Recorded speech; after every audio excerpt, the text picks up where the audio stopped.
সঙ্গে সাথে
এবার আপনাদেরকে বলবো যে এই লতাটা একটা লতা অনেক বড় হয়েছে সেটা আপনারা দেখছি।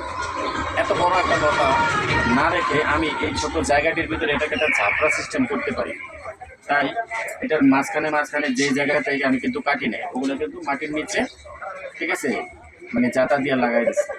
এখন ওইখান থেকে শিকড় হবে, সেই শিকড়গুলো মাটির তলে যাবে। আর আপনার এই যে এই সকল জায়গা থেকে ঠিক আছে আবার নতুন করে শাখা জন্ম হবে। আর আমাদের একটা লম্বা শাখা কিন্তু এটা রয়েই গেল, এটা কিন্তু এক সময় আরেকটু বড় হবে। আপনারা দেখেন এই শিকড়টা কিন্তু একবারে চিকন হয়ে গেছে শাখাটা। এখন এটা এখান থেকে মাটির জোর পাবে, এতে করে এই শাখাটা এই যে এটার মূল শাখার মতো একটু মোটা হবে। আসলে গাছ নিয়ে কাজ করলে আপনার অনেক চিন্তাধারা বের হবে, তবে এটা নিয়ে কাজ করতে হবে। আশা করি দেখি সামনে কী হয়। সবাই ভালো থাকবেন, কেমন লাগলো কাজটা জানাবেন। ভালো থাকবেন, আসসালামু আলাইকুম।